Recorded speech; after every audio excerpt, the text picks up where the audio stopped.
le quiero agradecer a Alianza la colaboración en esta actividad, porque hoy tenemos a Mazen Marouf, una de las apuestas fuertes de este sello editorial. De Mazen, solo decir que es una propuesta sorprendente y distinta en el ámbito de las letras árabes actuales.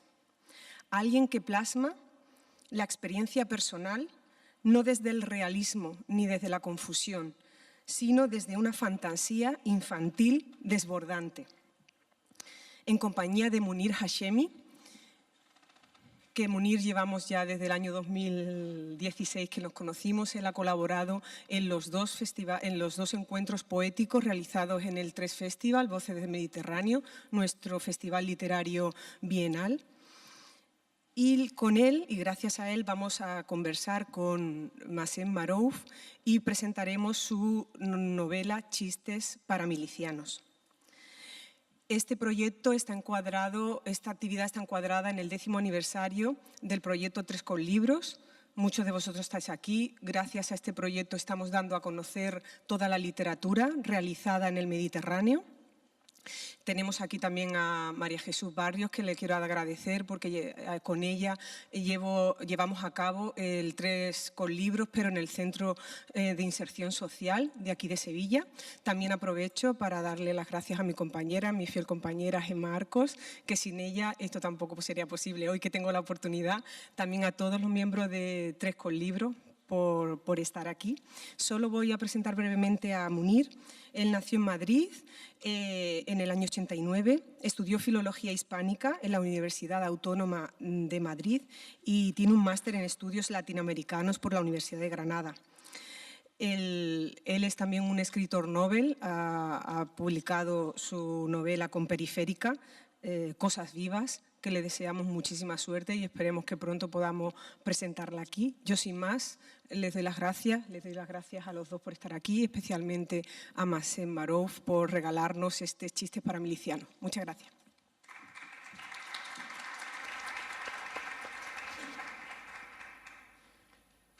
¿Se me oye? Sí. Bueno, Mazen Marouf es sobre todo quizá los que podáis conocerlo, probablemente lo conozcáis por su poesía, pero hoy hemos venido a hablar de su último libro traducido al castellano de relatos, porque hay uno posterior, que se llama Chistes para milicianos.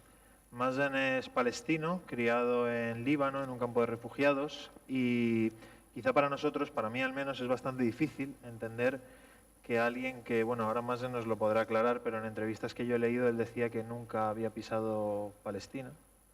No sé si eso sigue siendo así, pero quizá nos cueste entender que alguien que jamás haya pisado un lugar pueda pertenecer a ese lugar. Y bueno, me parece ya un tema interesante de conversación entre los infinitos temas de interés que tenemos y que no nos va a dar tiempo a abordar, seguro. Mazen ha trabajado como periodista y también como profesor de física y de química, y sus críticas al régimen sirio lo llevaron a exiliarse en Reykjavik, que es donde vive actualmente. Y para mí esto da lugar a un tipo de literatura que podríamos llamar errante, a una especie de nomadismo en los temas, en las formas, en los procedimientos, en el sentido del humor, y que, bueno, que también le preguntaremos ahora después sobre ello. Sobre sus libros de poesía, bueno, ha publicado 3, hasta donde yo sé: Nuestro dolor se parece al pan, La cámara no captura pájaros y Un ángel sobre el tendedero, que han sido traducidos a múltiples idiomas. Mazen en una entrevista dijo que él quería escribir poesía como nadie había escrito poesía hasta ahora, y me parece muy interesante que después de decir eso haya dejado de algún modo de lado la poesía y se haya puesto a escribir prosa, porque creo que escribir prosa puede ser escribir poesía como nadie lo había hecho hasta ahora. No en vano Cortázar decía que la mejor poesía del siglo XX se había escrito en prosa. En cuanto a los libros de cuentos, Chistes para milicianos es el que nos ocupa, y hay otro que todavía no se puede leer en ningún idioma que no sea árabe, que se llama Las ratas que lamían la oreja del campeón de karate, o algo así. Y el que hoy nos ocupa, Chistes para milicianos, que le ha hecho merecedor del premio Al-Mutaqa, que es el Man Booker árabe, para que nos pongamos en contexto. Y bueno, voy a pasar a la primera pregunta. que es que creo que es la pregunta más obvia que te podría hacer cualquiera que leyera el libro, que es que me interesa mucho la forma en que aparece la guerra en tus relatos. Porque lo más fácil sería poner a la guerra en un papel protagónico, en primer lugar, ¿no? Recortando todo el fondo. Y en cambio lo que pasa en los cuentos de Massen se parece a lo que pasa en uno de los cuentos en los que un hombre empieza a soñar que aparece en los cuentos de otros, pero siempre aparece como extra, siempre aparece como invitado, nunca es el protagonista del sueño, que ya de base me parece una idea genial para un cuento. La guerra aparece así, aparece como un extra al que nadie ha invitado en los cuentos, aparece a veces como un escenario, como un telón de fondo, a veces como un personaje, pero nunca como un protagonista o como el tema principal del relato. Eso me parece a mí, no sé si Massen estará de acuerdo. Entonces me pregunto si este procedimiento es consciente, porque se me ocurre que puede servir para cosas muy interesantes, como por ejemplo para sustraer la categoría tan cómoda que utilizamos a veces de víctima, que no es una categoría cómoda para nada, es una categoría muy incómoda, y creo que en los cuentos de Massen se ve, porque sus personajes viven en la guerra, ni siquiera a pesar de la guerra no condiciona su vida, pueden ser seres humanos más allá de que vivan en un lugar en guerra. Y en segundo lugar, para reflejar la forma en la que de verdad se vive la guerra, que yo no la conozco, pero... Y en un momento, hay en un cuento en el que creo que lo dices literalmente, ¿no? Que la guerra no es el centro de la vida del protagonista. Y me parece una forma de narrar la guerra mucho más inteligente de la que solemos encontrar en las grandes producciones estadounidenses, en la producción cultural que consumimos más, que sería la producción de Netflix y de Hollywood, y me gustaría preguntarte por eso, por si esto es consciente y por cómo lo ves tú.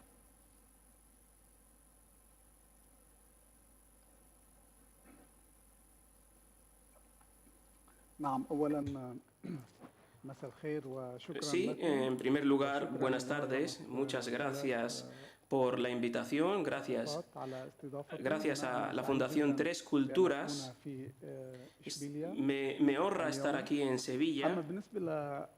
En cuanto a la pregunta sobre la guerra y sobre la presencia de las guerras en mis trabajos, si miramos la historia de la humanidad, observamos que está llena de guerras.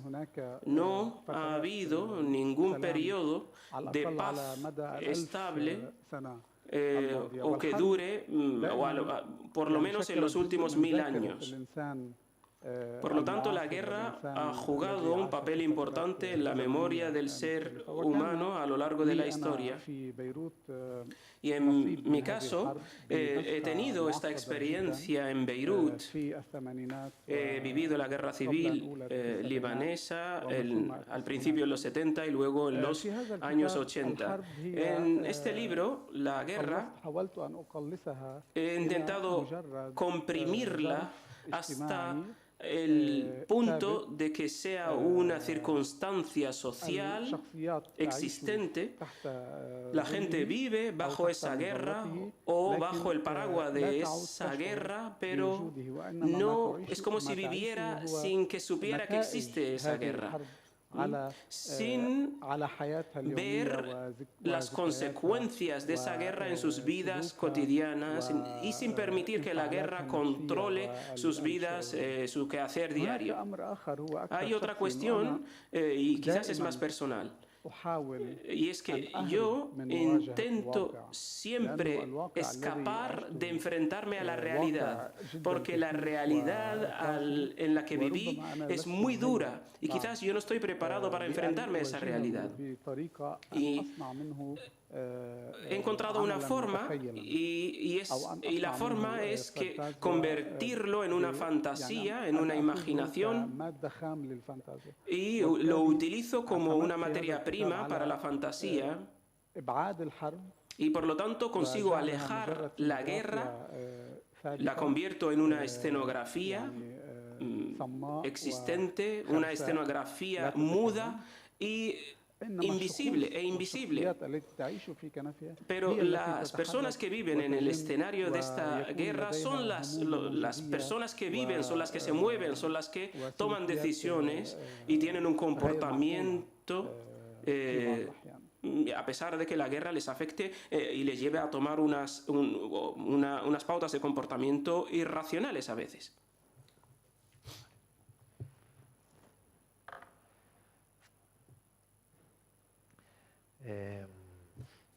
Claro, de hecho, o sea, si un cuento, muchas veces se dice que un cuento es la narración de una circunstancia de un personaje y no la elaboración psicológica de dicho personaje. Efectivamente, para que un cuento sea la historia de vida, la guerra no puede aparecer como algo visto desde arriba, ¿no?, a vista de pájaro, sino que tiene que aparecer como algo que está en la vida del protagonista. Y muchas veces las cosas que están en nuestra vida se nos hacen invisibles de tanto verlas. Y me parece interesantísimo eso que consigues hacer con el libro. Siguiendo ya no de la guerra, sino de las ciudades en las que transcurren las guerras de las que nos hablas, me llama la atención que no nombras ninguna de las ciudades. Es verdad que el lector que conozca tu trayectoria vital o que simplemente lea la contratapa del libro puede imaginar de qué ciudad estás hablando, pero no las nombras.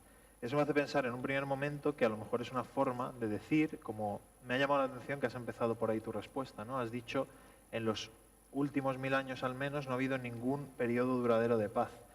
Y claro, podríamos decir una guerra, todas las guerras de alguna manera. La guerra, es una circunstancia, es una forma de relación.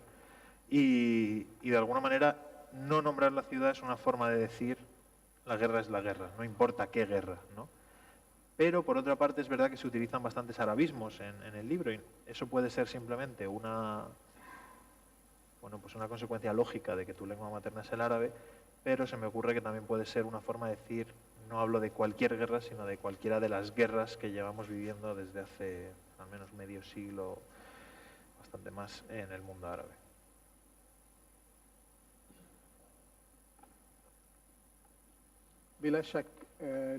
Sin duda, porque en primer y último lugar, estos relatos los he escrito partiendo de mi experiencia personal. Es cierto que yo nací como un refugiado palestino en Beirut, en el Líbano, y siempre he estado examinado identitariamente desde mi identidad como palestino, una identidad política ligada a una causa política y que todavía no ha logrado la justicia hasta hoy en día, dado que soy palestino. Por otra parte, la identidad que yo vivía en el Líbano como refugiado en el Líbano. Y por lo tanto, mi vida no es nada diferente de la vida de cualquier libanés que sufría la guerra civil. Por lo tanto, siempre he tenido doble identidad. La identidad palestina, que es identidad política, y la identidad civil, que es la identidad libanesa, y cómo ha influido una en la otra y en la construcción de mi personalidad.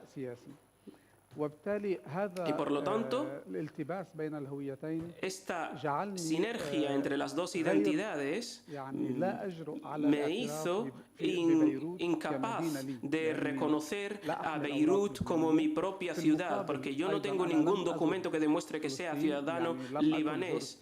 Pero también tengo que decir que yo nunca he visitado Palestina, nunca he podido visitar los territorios palestinos y por lo tanto Palestina para mí es una fantasía. Solo la he percibido a través de cuentos, a través de historias y por lo tanto es una identidad fantástica. Es una identidad fantástica porque yo solamente la he percibido a través de los relatos, sin tener en cuenta los lemas políticos evidentemente y las canciones y los himnos, etcétera. Por lo tanto, siempre he tenido la necesidad, especialmente en esta obra, de no reconocer ningún lugar como propio, ningún lugar como mío. Quizás la vida me ha ordenado, me ha ubicado o me ha guardado precisamente este destino, que es que sea un refugiado en Islandia y que termine obteniendo la la ciudadanía, la nacionalidad islandesa. Porque, como saben ustedes, soy como una especie de payaso, una especie de payaso que juega con diferentes identidades sin tener ninguna de ellas. Y por lo tanto, de aquí la abstracción del lugar y del tiempo, sin especificar. Sí que he querido dar un contexto geográfico de guerra y siempre he intentado alejarme de especificar el lugar en el que ocurre esta guerra, porque esta guerra puede ocurrir en cualquier lugar, en Asia, en Oriente Medio, en Europa o en África. Y eso es un intento, no sé si le he respondido a su pregunta, o al menos lo he intentado. Sí, ha respondido perfectamente a mi pregunta. De hecho, me parece una forma muy interesante de abstraer los lugares y construir una ciudad que no deja de ser una ciudad mítica en la que quizás se construye una identidad mítica, pero que el lector también se hace con eso. La ciudad al final acaba siendo una ciudad, aunque no le pongas nombre, y es verdad que el lector se acaba acomodando en esa ciudad de tus sueños o de tu imaginación, diría yo. La siguiente pregunta es una pregunta de escritor a escritor, si me la permitís, y es sobre lo que quizá a mí personalmente más me ha llamado la atención, que es cómo funciona la categoría de lo fantástico en chistes para milicianos. Porque en muchos casos, digamos que la forma más cómoda de pensar esto es simplemente pensarlo como una especie de realismo mágico a la García Márquez, en la que desde el punto de vista del lector lo fantástico simplemente a veces son malentendidos. Por ejemplo, en uno de los cuentos, el protagonista, que en realidad creo que es el tío del narrador, quiere ser matador, quiere ser torero. Eso es muy llamativo. En otro, pues hay una planta de pimientos en la que un pimiento cae a la vez que muere un miembro de la familia o desaparece. En este caso muere el hermano del protagonista y el niño que narra el cuento cree que hay una relación mágica entre la caída del pimiento y la muerte del hermano, pero al lector no se lo dices, no le das la facilidad de decirle que hay una relación realmente mágica. Pero esta forma de pensamiento mágico, que se ve muy clara en el primer cuento, en la que un niño ve a un hombre que no tiene miedo de los milicianos porque lleva un ojo de cristal. Y el niño convierte eso en que no tiene miedo de los milicianos porque lleva un ojo de cristal. Es decir, ve un suceso A, ve un suceso B y establece una relación de forma directa. Por supuesto, no es baladí que sea un niño el que hace eso. Que ya sabemos que por los ojos de la infancia es por donde entra la magia de la literatura muchas veces.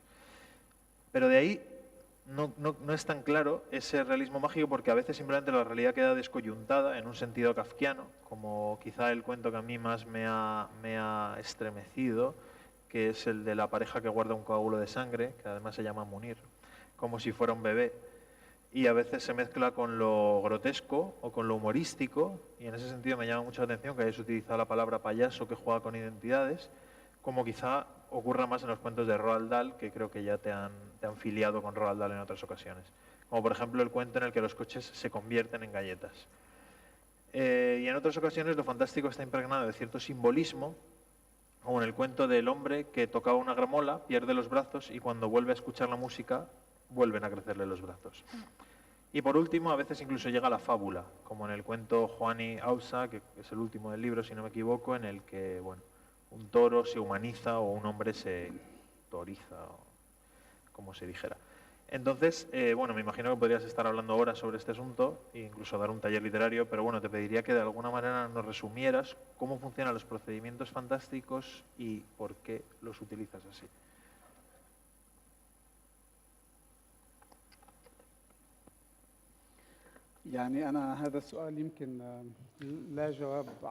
Quizás para esta pregunta no tengo una respuesta directa y fija, porque tengo que seguir escribiendo para poder responder a ella. Sí, hay algo relacionado con la infancia y con la visión infantil de la realidad.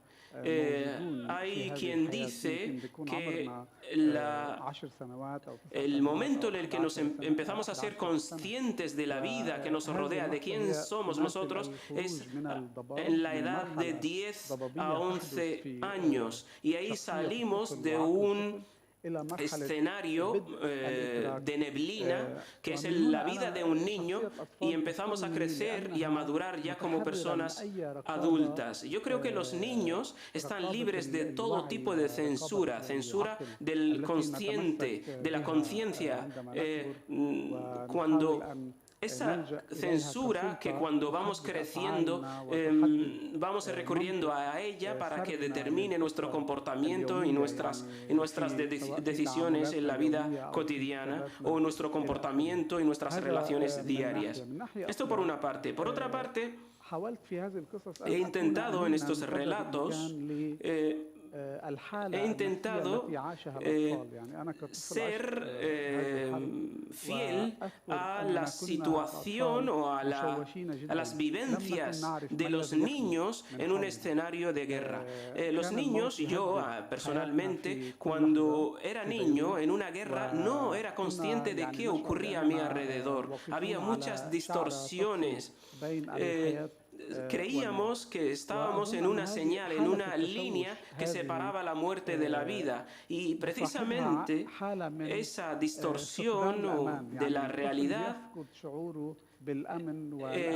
viene reforzada por la falta de seguridad. El niño siente una inseguridad total y por lo tanto no puede discernir de lo que es real de lo que es imaginario.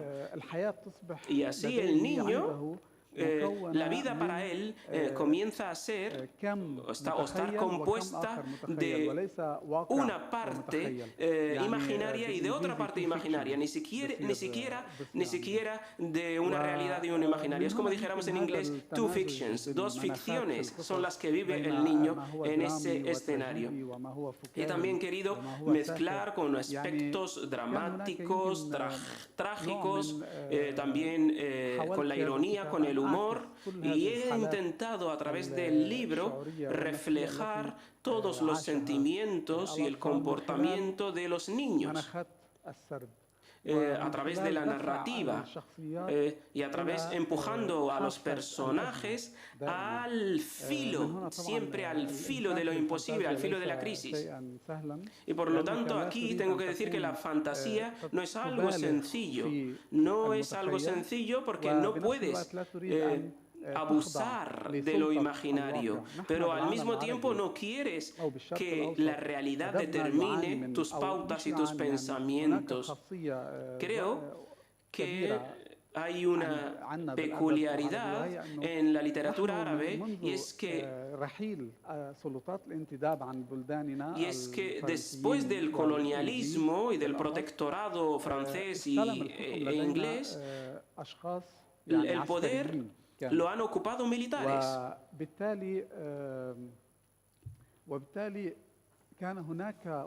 Y por lo tanto siempre ha habido una realidad dura, una realidad que confunde hasta el límite de que esa realidad ha distorsionado nuestro imaginario. Y por lo tanto nos hemos visto obligados a volver siempre a la realidad. Y a la realidad es siempre nuestra inspiración para la literatura. Y por lo tanto, a través del libro yo lo que trato es de negar esta forma de pensamiento, este tipo de razonamiento. Y, sin embargo, he cogido algunos elementos de la realidad seca en la que me tocó vivir. Y aquí sí podemos a veces ver la experiencia personal. El libro fue editado en lengua árabe y obtuvo un gran eco mediático, y eso quizás significa de que necesitamos experimentar. Tenemos que experimentar en la literatura en otros géneros y en otros tipos de escritura.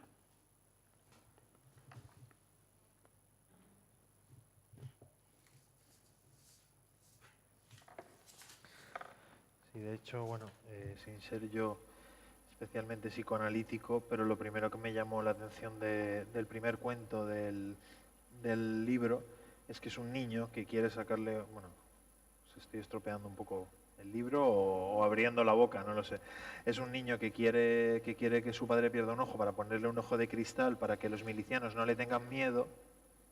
O sea, convertir al padre en alguien temible solo consigue convertirlo en alguien objeto de risa, inventando chistes, ¿no? Y entonces el padre huye,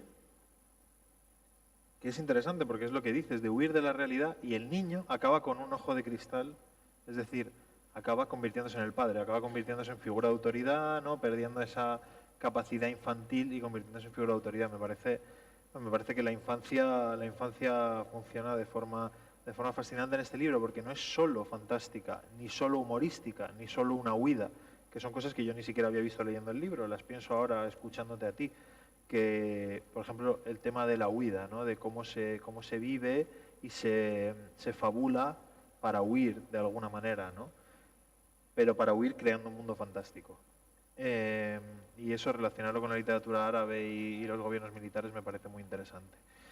La siguiente pregunta es, retomando todo lo que has dicho hasta ahora, es muy sencilla.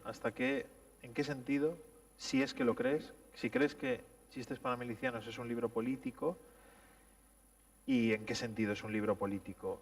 Es verdad que la pregunta casi es obvia para cualquier palestino refugiado, para cualquier palestino, pero si además es un libro en el que la guerra aparece como tema constante o aparece de forma constante de la forma que sea, pues ya hemos visto que son varias, es obligada. Pero además, en tu caso, me parece muy pertinente, porque me pregunto si toda esa madeja de procedimientos, tu sentido del humor, la forma de presentar o representar, lo que has dicho, que efectivamente no es sencilla, no es una sola forma de hacerlo fantástico, sino que es una forma muy compleja de presentar lo fantástico. Si un crítico quisiera hacer una teoría sobre tu poética de lo fantástico, lo pasaría realmente mal.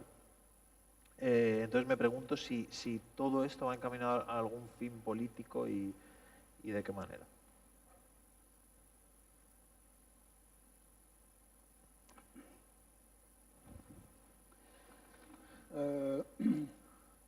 يعني طبعا هذا الكتاب القصص التي este libro o los relatos que contiene están basados en vivencias mías. Cada relato está relacionado con un trauma que yo he vivido o que alguien cercano a mí o algún conocido de mi infancia la vivió. Y por lo tanto yo hablo... Ahora ya no hablo del libro, sino hablo en general, hablo de una realidad política muy complicada, la que vivía Beirut de aquellos años. Esa realidad complicada ha creado un fallo en nuestras personalidades, un miedo constante, una paranoia existencial, si quieren. Y por lo tanto, sí, si tuviera que referirme a este libro, podría decir que sí, que es un libro de carácter político, porque toda obra puede tener su grado de político y nosotros siempre, a veces también, nos gusta que digan de nuestro trabajo que es político y que rete a los dirigentes, porque como saben ustedes, este libro está prohibido en algunos países árabes. Pero hay una contradicción, y es que este libro obtuvo el primer premio de la crítica literaria de Kuwait, pero justo en el año 2016 fue prohibido en el mismo país, en Kuwait.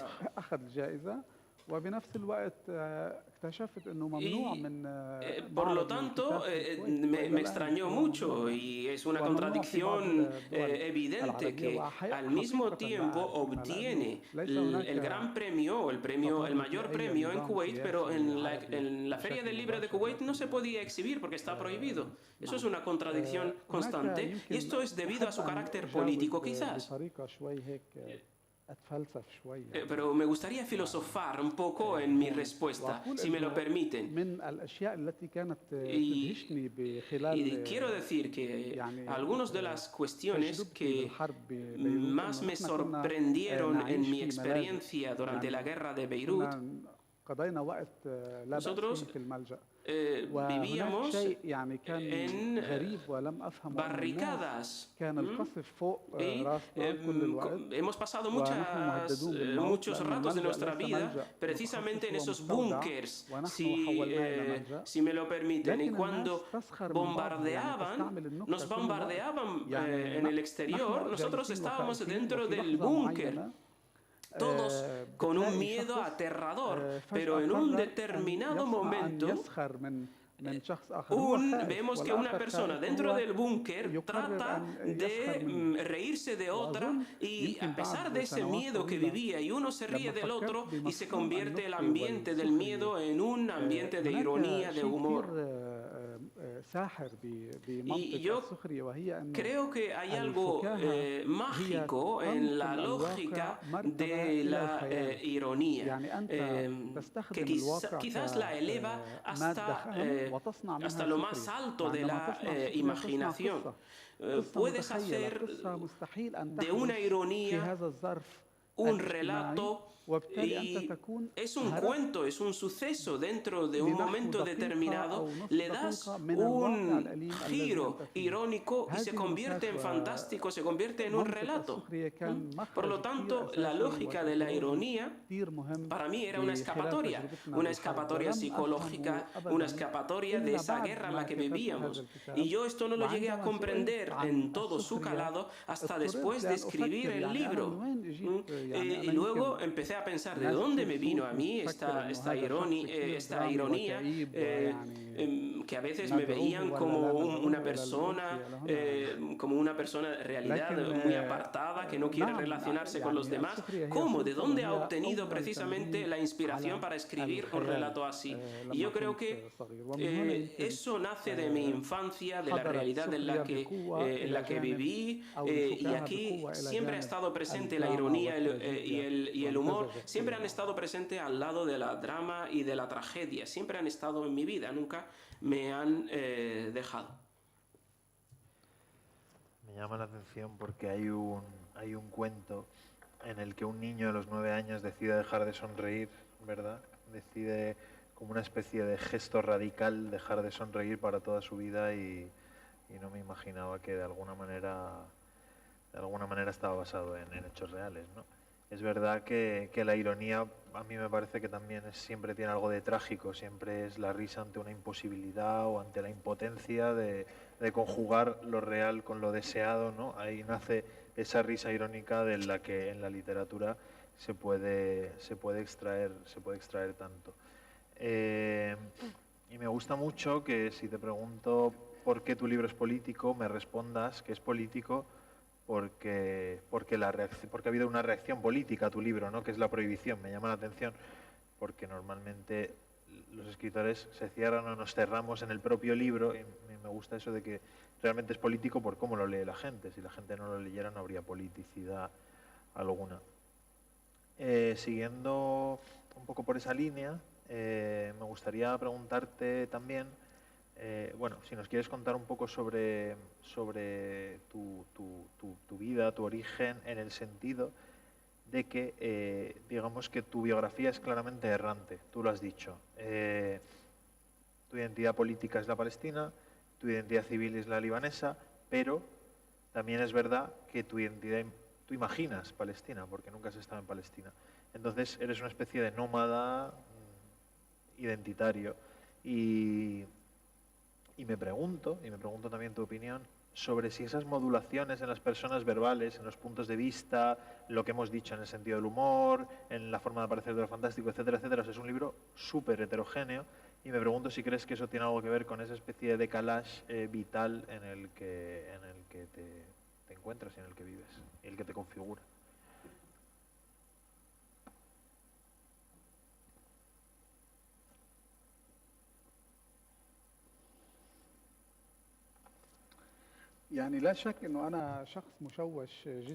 Sí, sin ningún lugar a duda, yo soy una persona distorsionadísima en lo que respecta a la identidad. Por lo que he dicho, de mi origen palestino, libanés e incluso islandés. Yo ahora mismo viajo con un pasaporte islandés.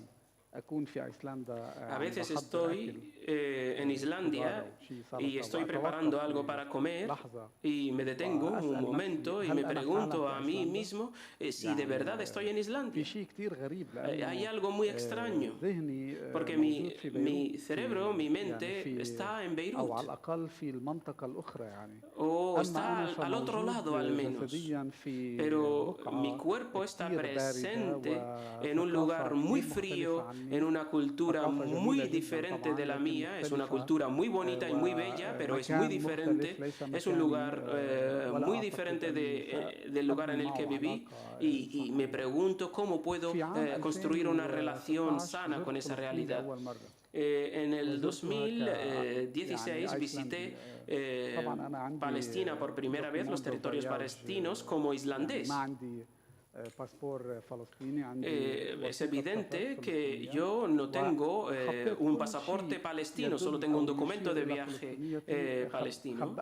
Guardé todo lo que hacía alusión a mi identidad de palestino. Lo guardé cuando iba a pasar la frontera y solo exhibí mi pasaporte islandés. Y en la frontera jordana le di al agente de seguridad jordano mi pasaporte islandés y traté de disimular como un ciudadano islandés. La agente miró el pasaporte. En menos de 20 segundos me dijo: eres palestino, ¿no es cierto? Le dije sí. Me dijo: siéntate ahí, te vamos a investigar un poco. Fue algo rutinario en realidad. No me enfrenté a nada, no me molestaron, quiero decir. Pero cuando llegué a Palestina, para mí Palestina o los territorios palestinos, hay más de una Palestina. Hay diferencia entre los palestinos que viven en Cisjordania, los que viven en Gaza, y también hay palestinos que viven en los territorios ocupados y son diferentes. También mi zona, mi región es diferente. Y por lo tanto, a veces cuando decimos Palestina o ser palestino, es muy difícil de encuadrar en una sola identidad. Tenemos múltiples identidades. Observamos que gracias a la diáspora, el ciudadano palestino experimenta otras culturas, otras civilizaciones y por lo tanto puede construir un nuevo tipo de literatura. Puede escapar de esa realidad difícil en la que vive en Gaza y también el palestino que vive en Ramallah puede escribir sobre una realidad totalmente diferente. Yo aquí hablo de la peculiaridad diaria, de la peculiaridad cotidiana. A veces el palestino está también distorsionado, no sabe si es palestino o si es ciudadano de otro país. Esta distorsión que yo vivo, distorsión identitaria, me ha cansado, me ha fatigado en el pasado, me ha causado un gran trauma. Creo que ya he alcanzado una edad y debo dejar de estar pensando y reflexionando y cuestionándome si soy palestino o no. Por lo tanto, mi identidad más sólida y la más presente es mi identidad literaria. Esa identidad que me permite entrar en contacto con cualquier cultura o con cualquier escritor, a pesar de nuestras diferencias, de nuestra lejanía, de nuestro distanciamiento político, ideológico y cultural, incluso histórico. Yo puedo leer sus libros y él puede leer mis obras y por lo tanto aquí se construye una nueva identidad que no tiene nada que ver con mi nacionalidad o con mi sentimiento nacionalista palestino o libanés, sino una identidad humana, una identidad identidad humana compuesta de aquello a lo que aspira el ser humano, aquello que le gusta al ser humano. Y yo prefiero, por lo tanto, este tipo de identidad. Es una identidad que se construye a base de detalles diarios, de vivencias, y esa es la que me interesa en la actualidad. Por supuesto, todas nuestras cuestiones más importantes seguirán siendo presentes, pero esa identidad es la que más me interesa en la actualidad. ¿Cómo vamos de tiempo? ¿Sí? Vale. Pero me llama la atención porque me dices que estás construyendo una identidad literaria y creo que lo veo en tu obra. Creo que lo que te he dicho antes, ¿no? Que, por ejemplo, el lector acaba viviendo en tu ciudad imaginaria sin nombre, pero me pregunto si esa identidad humanista literaria tú crees que es sólida o si también está en constante revisión y en constante reconstrucción y reinterpretación. ¿Por qué? Por ejemplo, antes cuando te he preguntado, bueno, te he hecho varias preguntas y en un momento dado me has respondido. Para responderte a eso, tendría que seguir escribiendo. Me ha llamado mucho la atención tu respuesta porque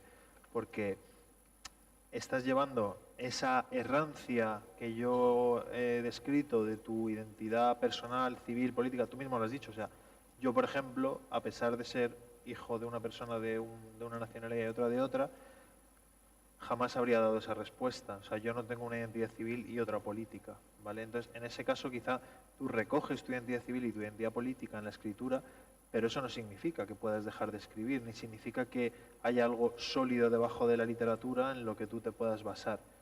Y por otra parte, me pregunto, después de tú lo has dicho, ¿no? Has construido una especie de Palestina imaginaria durante años. Yo no sabía que había sido en 2016, pensaba que todavía no había sido. Pero sabiendo esto, me pregunto cómo, me interesa también lo que dices de que ser palestino ya es tener varias identidades, pero a la vez me pregunto cómo una persona que ha imaginado un lugar durante toda su vida, de repente llega a ese lugar y se encuentra no solo con que es complejo, sino se encuentra con la propia realidad del lugar, que nunca, por más vídeos que veamos, libros que leamos, periódicos que leamos, personas con las que hablemos, nunca es idéntico al lugar que hemos proyectado en nuestra imaginación. Me pregunto cómo lo viviste, cómo viviste ese choque y también, en general, cómo ves desde tu condición la situación actual en Palestina. Me parece que es una pregunta...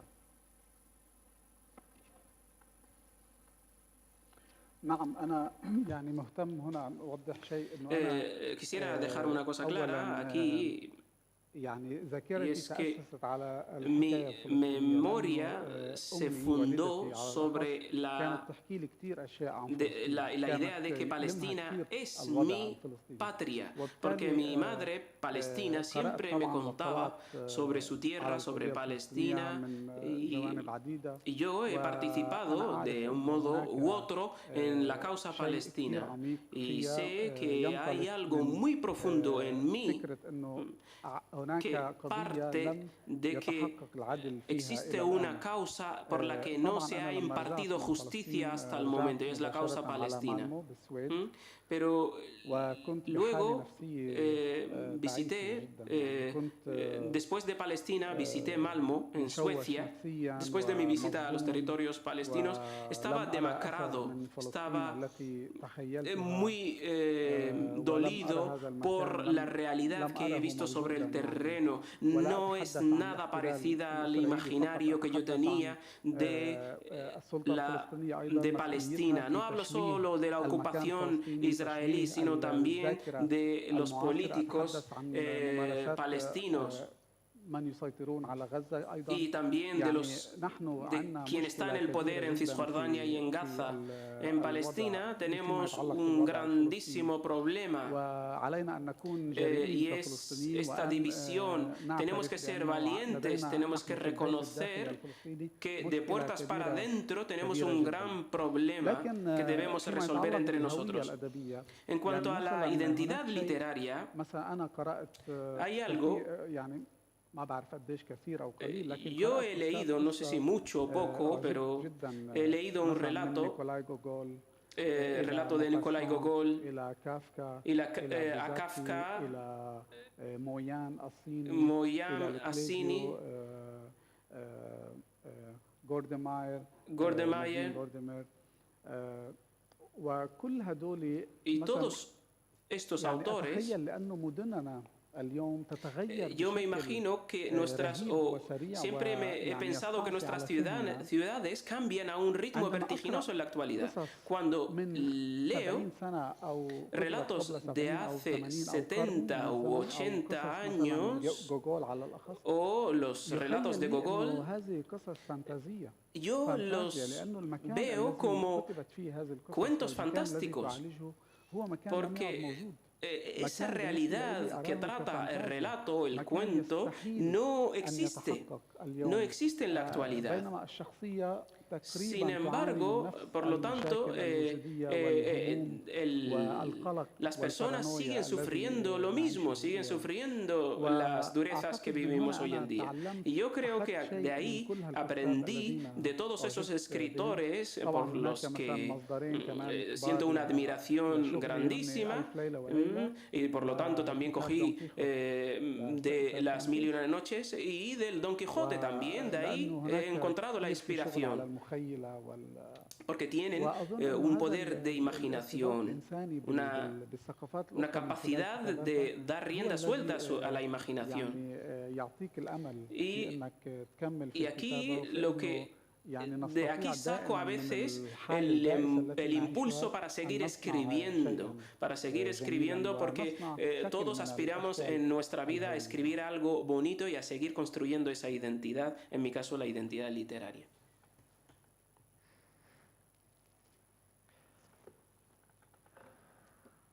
Sí, no, yo estoy totalmente de acuerdo. Además, creo que incluso cabría preguntarse, dices, la realidad de la que hablaba Google ya no existe, y cabría preguntarse si alguna vez existió o si es el escritor o el relato el que postula o proyecta su propia realidad, ¿no? Y en ese sentido creo, y estoy muy de acuerdo con lo que dices, creo que yo también escribo, y creo que casi todos los escritores escribimos para llenar algo que falta, que puede ser diferente en cada caso. Cada uno puede querer llenar una cosa distinta. Y eso me lleva, porque tú has dicho antes que, voy a buscar lo que has dicho exactamente, has dicho que todas las personas que vivieron en Beirut en el momento en que tú viviste de joven tienen un fallo en su personalidad. Fallo viene de algo que falta, ¿no? Bueno, en castellano tiene esa relación etimológica. Y en la mayoría de tus cuentos hay un personaje al que le falta algo. Hay un personaje que le falta un ojo, hay un personaje que le faltan los brazos, un personaje que le falta una pierna, hay un personaje al que le falta la memoria, incluso en un cuento que parece que se ha colado dentro del libro, parece que viene de otro libro y es un invitado, porque es un cuento que no tiene casi ninguna relación ni con Líbano ni con la guerra. Son una pareja que va a visitar a la madre de uno al psiquiátrico, ¿no? Gente a la que le faltan los hijos, por supuesto, y casi se podría hablar de que fundas una especie de poética de la carencia, ¿no? Y me pregunto qué relación hay y cómo lo ves tú.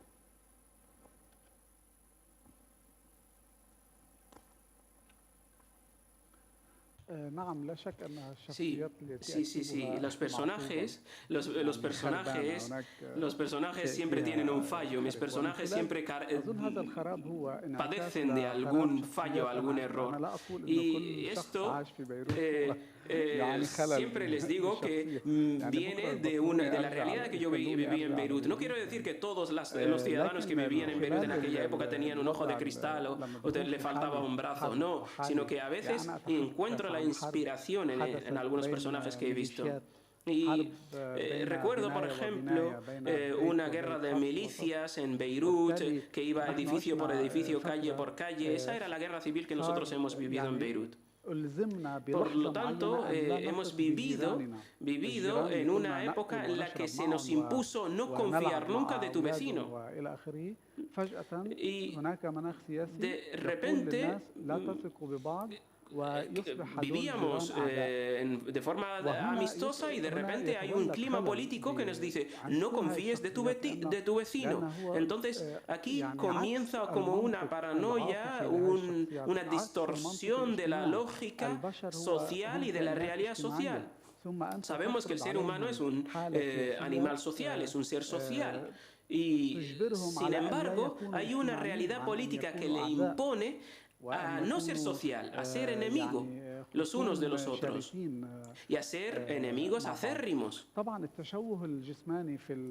lo tanto, esos fallos que tienen mis personajes, esas faltas en el físico, quizás tiene un significado simbólico. Eso se lo dejo a la libre interpretación del lector y me gusta siempre dejárselo al lector para que lo trate como crea conveniente. Pero quizás esa imagen significa un error en mí, un fallo en mí, no solamente en mis personajes. Quizás también te indique que a este escritor le falta algo. Antes hablaba con Olga y hablaba de que estos relatos son duros y que ella me dijo que son relatos duros y yo le dije, ¿acaso no te han hecho repensar la invitación que me has extendido? ¿Vamos a invitar al escritor o vamos a dejar de invitarlo por escribir unos relatos tan duros como estos? Yo creo que, por lo tanto, la guerra ha influido mucho en mi personalidad y ha afectado de forma directa partes de mi personalidad. Y por lo tanto, cuando yo describo los personajes, trato de reflejar algo de mí o tratar algo de mí al mismo tiempo.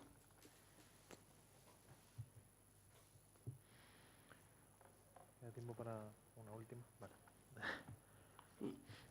Yo no estoy de acuerdo en que tus relatos sean duros, y fíjate que yo, hablando con Olga de tu libro, dije también que tus relatos eran duros, pero ahora, hablando contigo, pienso que no. Pienso que tus relatos... Selmak. Afwan. Pienso que tus relatos son duros para nosotros, pero de alguna manera pienso que tu juego constante me gusta mucho porque yo no sabría cómo describir tu literatura, pero creo que todo el rato hay un movimiento en el que hay algo que cuando intentas capturarlo ya está un poco más para allá. Puede ser la identidad, puede ser incluso el sentido del humor, siempre es una falta, efectivamente, es algo que parece que está, pero en realidad falta. Y eso creo que viene dado por la mirada del adulto, que es la mirada que ya ha sido socializada, como tú bien dices. Hay un carácter social del ser humano, un carácter, yo diría, más comunitario que social, ¿no? Un carácter de comunidad en el que, sin embargo, la política, pero la ordenación social más bien, nos imprime miedo a nuestro semejante, y me gusta pensar que en esa comunidad literaria que tú planteas, ese miedo al semejante no existe, y simplemente es una comunidad de lectura. Pero quizá pienso, no lo sé, te digo que no son duros cuando para mí sí son duros, ¿eh? Yo ya te digo, con el relato del coágulo que se llama Munir, o sea, yo casi no puedo terminar de leerlo, de verdad, me parece terrorífico. Pero pienso que quizá un niño podría leer tu libro e incluso reírse con tu libro. No creo que le pareciera duro de verdad, lo pienso sinceramente, no lo sé, no tengo hijos y además me dan un poco de miedo los niños, pero creo que realmente no pensaría que tus relatos son duros. Y bueno, para terminar, te quería preguntar, bueno, no sé si quieres comentar algo sobre esto, pero aparte ya terminamos, te quería preguntar por tu relación con España, porque me ha llamado muchísimo la atención, porque aparece un tío que quiere ser torero, un tío literalmente, o sea, quiero decir que es el tío del protagonista, que quiere ser torero y se dedica, como no hay toros, se va a torear a vacas, a un matadero. Es un relato totalmente maravilloso y grotesco y ridículo, en el sentido de patetismo, tiene un patetismo muy fuerte, y el último cuento del libro se llama Juan y Ausa y va también de un chico que hace una corrida por su pueblo, y bueno, no os lo voy a estropear, pero que España está presente y me ha llamado la atención.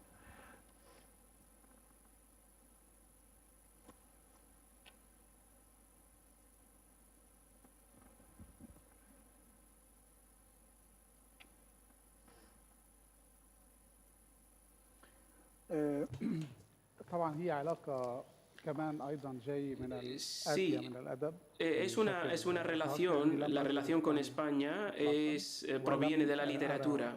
No he visitado nunca España, no he visto nunca una corrida de toros, pero dada la realidad irónica que vivíamos en Beirut, esa ciudad violenta, la violencia era una lengua diaria, la lengua social diaria. Había una violencia física, psicológica, política, y quizás toda esa violencia lo que hacía es convertirnos en más violentos.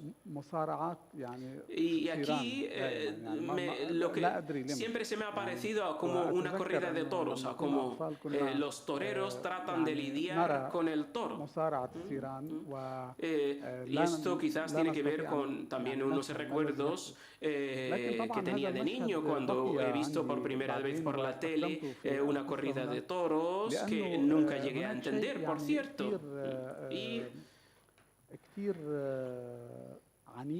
Sin embargo, hay algo muy duro y muy violento en la corrida de toros, en el toreo. Y para mí son como los antiguos circos romanos. Para mí el gladiador, o sea, el fuerte era siempre el toro.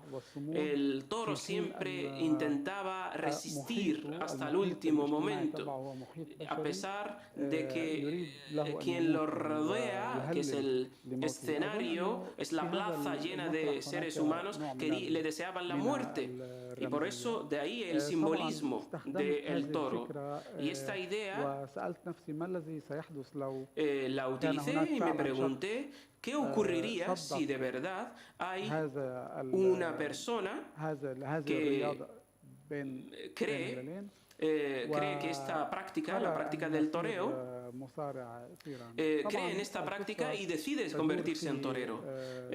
Por lo tanto, es cierto también que esta historia o este relato ocurre dentro de un campamento de refugiados. Y yo no les voy a revelar más del relato, pero he tratado de reflejar en ese personaje un intento de escapar de la realidad que le rodea. Quisiera terminar con algo, y es que en todos estos relatos hay un ambiente trágico, pero he intentado que esta tragedia que proviene de mi memoria, he intentado convertirla en algo que ocurriría si la leemos desde la visión de la ironía, desde la visión del humor.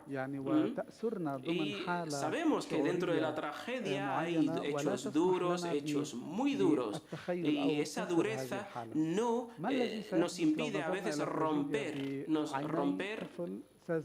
la visión infantil. Entonces, ¿qué ocurriría? Esa es mi pregunta o mi reflexión es, ¿qué ocurriría si esa tragedia la ve un niño? ¿Cómo es si se ve desde el punto de vista de un niño?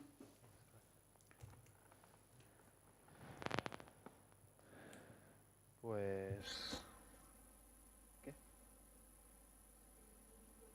Claro, sí. Bueno, sí, antes de dar la palabra yo diría que hemos elaborado, ha pasado algo que no suele pasar en las presentaciones, que es que hemos elaborado un armazón muy grande encima del libro de Marsden, o debajo del libro de Marsden, como se quiera, pero en realidad el libro a veces es trágico. Son chistes para milicianos. Es un libro trágico en el que, sin embargo, hay momentos en los que no puedes evitar reírte y te sientes mal por reírte. Pero es un libro que se lee maravillosamente y que recomiendo.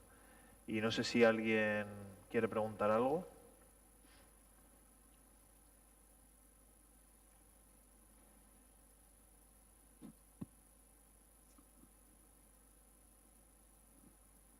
Hola, buenas tardes.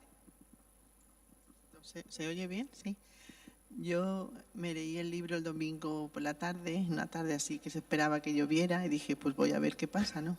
Un libro que no te deja así muy indiferente, vas leyendo poquito a poquito hasta que al final te das cuenta que te quedan muy poquitas páginas.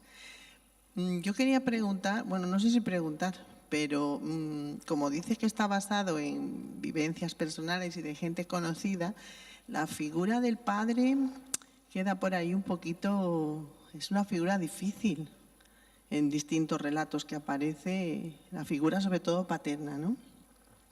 Y nada, se me ha ocurrido preguntar si tanto en el del pimiento, que no lo voy a decir tampoco, como dice el compañero, ni el del ojo de cristal, esa visión que tienen también los hijos, a veces salvadora de los padres, o de odio, Entonces, ¿cómo se ha planteado la figura, sobre todo, del padre en los relatos?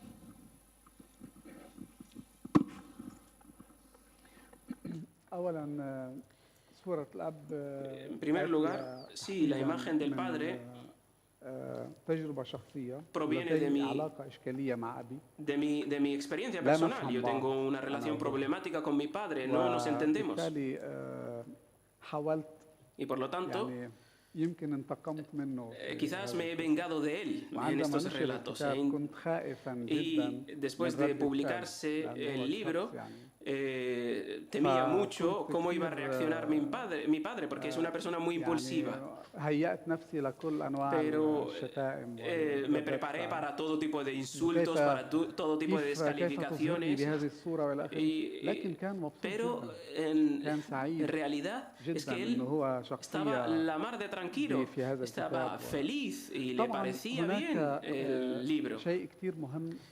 Sí, y aquí hay una cuestión que me gustaría mencionar con respecto a la imagen del padre durante el periodo de guerra. La guerra acaba con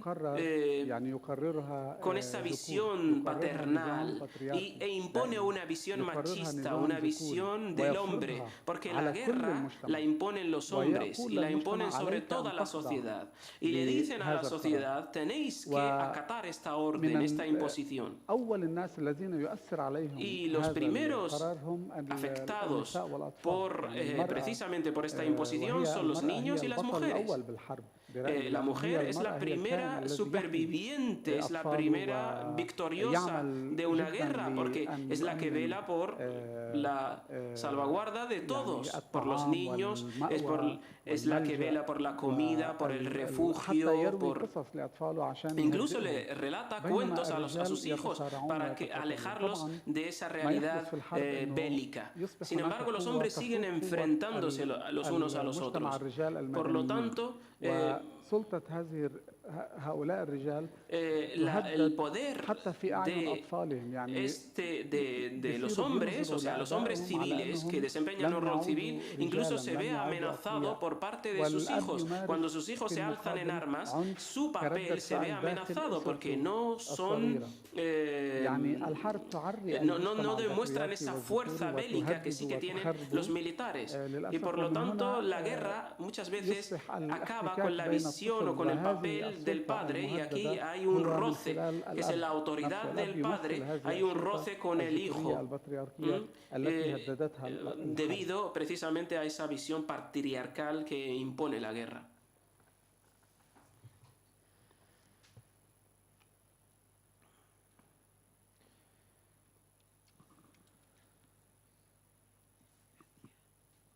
Hola, buenas tardes. Ha dicho antes que hay muchos tipos de palestinos diferentes. Sin ánimo de entrar en una definición exhaustiva de los tipos de palestinos, ¿podría dar alguna idea de a qué se refería?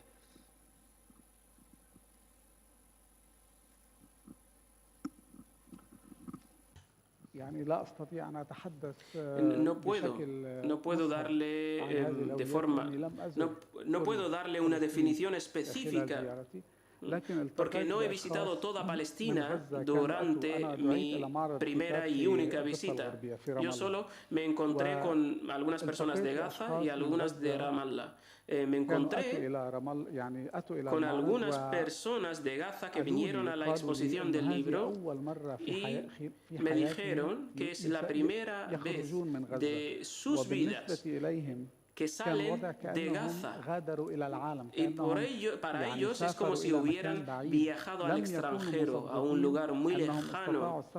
No daban crédito de que les hubieran permitido viajar hasta Ramallah.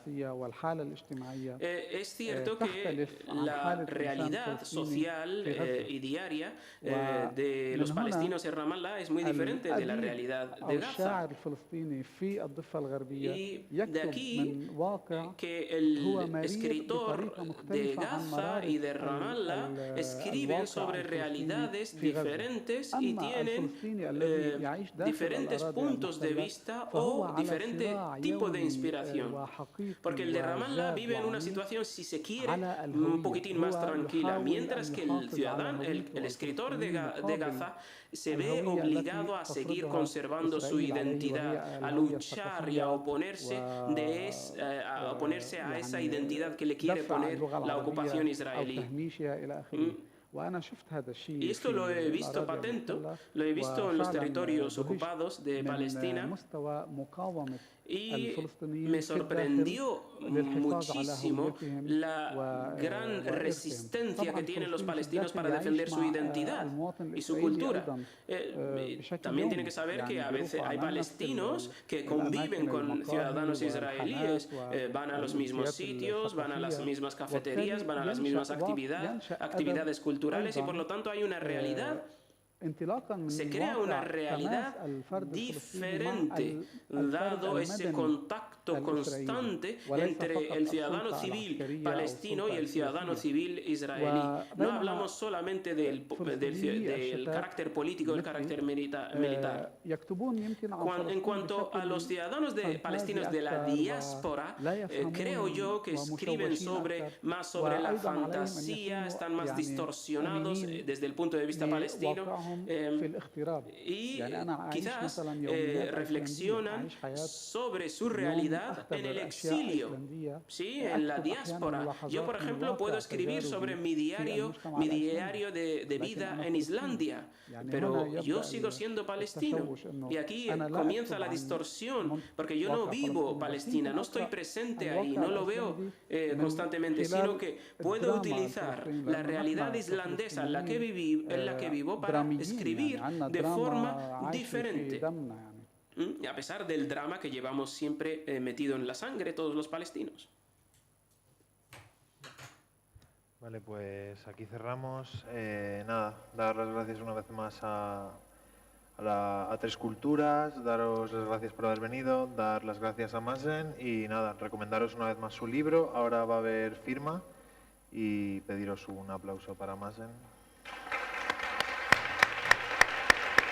Gracias. Shukran. Shukran, Ali. Shukran.